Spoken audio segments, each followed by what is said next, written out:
What's going on, everybody? It's the Bull Show, aka Aidan, and welcome back to another video. Ladies and gentlemen, today we are going to be talking about a potential free agent signing for the Chicago Bulls, but also someone that we could potentially trade for, and his name is Mo Bamba, playing for the Orlando Magic this season, and he will be a restricted free agent heading into the free agency period, and could potentially, if the Chicago Bulls want to pursue him, there might be a chance we can get Orlando to give up Mo Bamba in terms of next year, and he could be a Chicago Bull. Now, I'm going to talk about the realistic possibility behind that, whether or not it can be done or it can't be done, and why I feel like at least it's a realistic option that maybe the Chicago Bulls can go and pursue in free agency.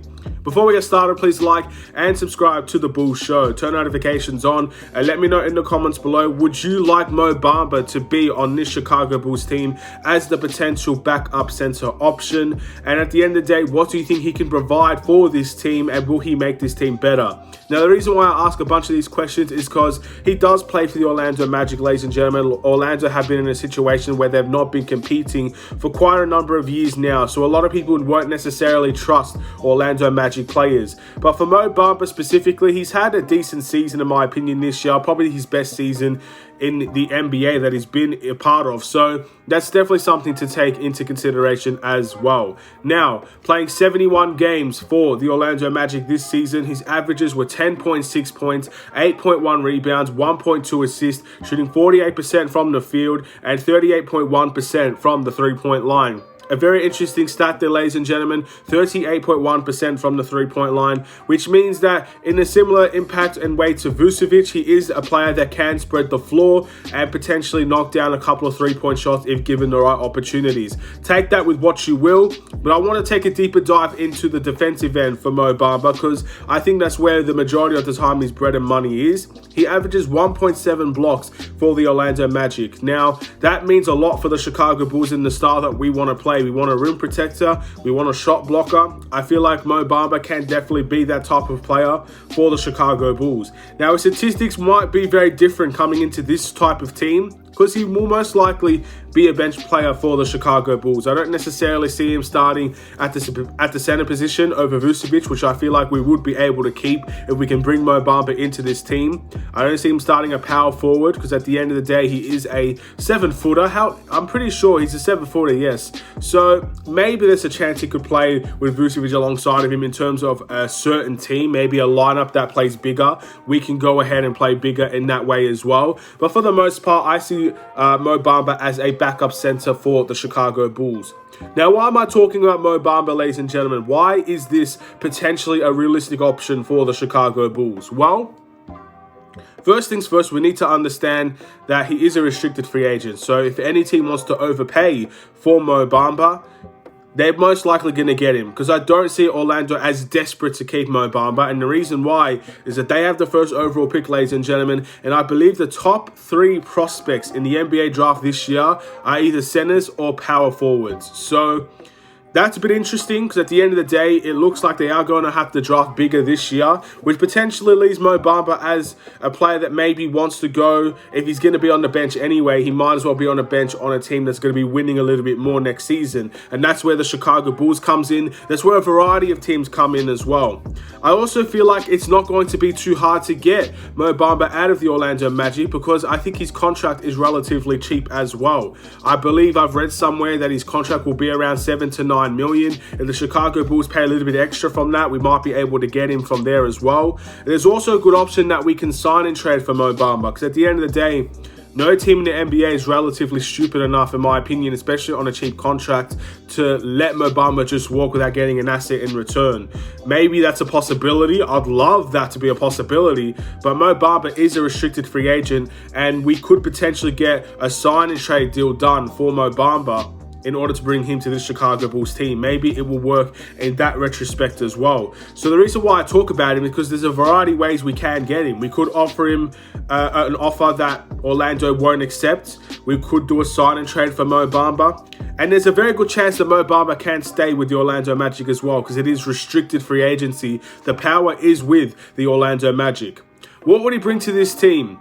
Obviously, as I mentioned before, he does bring a little bit of offense to his game. I think his offense is relatively decent for the Orlando Magic. Not being the #1 option or anything like that, but again, when he has the shots available, he's willing to take them. He can score in the paint with his frame and his height, 7 foot tall. He can shoot the three-point shot when he's wide open. These are things that could be very valuable for many of you guys. Again, if you want a player that can be a perimeter, threat on the offensive end and be a defensive presence on the defensive end, Mo Bamba has the potential to really be one of the best players to do that.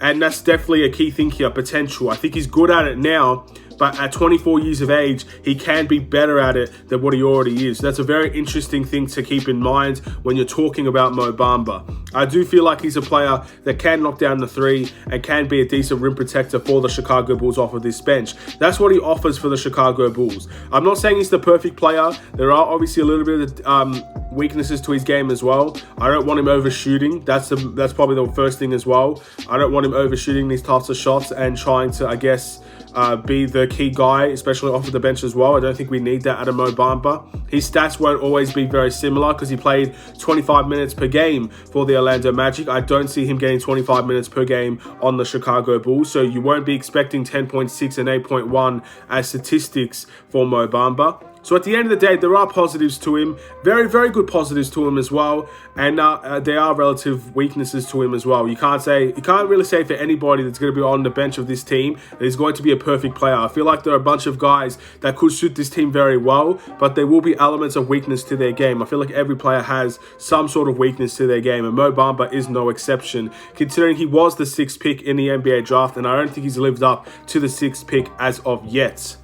He's also had a little bit of health issues. You can't ignore that. Last year for Orlando, or last season I should say, he played 71 games, which is very, very good for his standards. But look at the previous years after that. The year before that, played 46 games. The year before that, played 62 games. The year before that, played 47 games. So you're potentially taking a risk on Mo Bamba because he does have a injury record that's not on his side. I hope it's the turning point for Mo Bamba with playing 71 games this season, but you just never know. Injuries are always going to be lingering things, especially for 7-footers as well. They will continue to come back, so you got to be ready for that as well if you're willing to take on a relatively injury-prone player. That's why you have to have a third center on the team, which is why I said we should keep Tony Bradley regardless of whatever backup center we go for, so we can at least have another option there.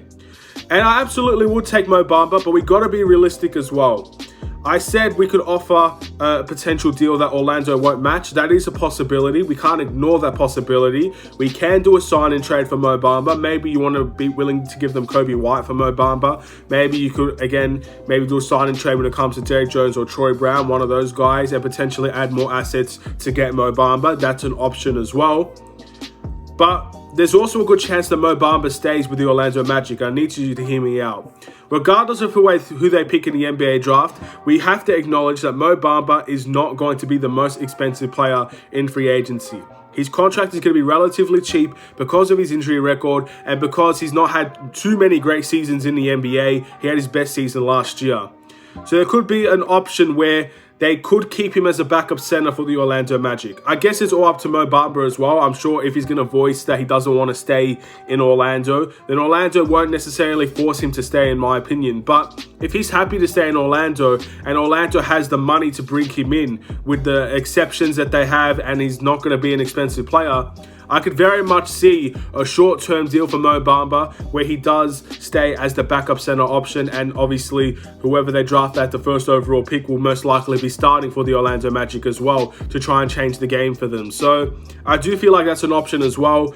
But if the Chicago Bulls are willing to pursue Mo Bamba, I don't feel like it's impossible to get Mo Bamba. Very similar to Matisse Thybulle as well, because he's entering restricted free agency too. If the Chicago Bulls really want to go after Matisse Thybulle, or they really want to go after Mo Bamba, these are the type of guys that I do feel like we could get them if we pursue them.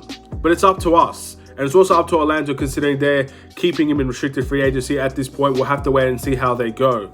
So let me know in the comments below, would you like Mo Bamba, or would you, want to go in a different direction? We'll be talking about more players in the future as well, but I'm going to end this video here. Thank you for watching. Please like and subscribe if you're new. I'll see you in another Chicago Bulls video, ladies and gentlemen. Have a wonderful and safe day. Stay safe, stay healthy, stay tuned for more. Take care. and peace.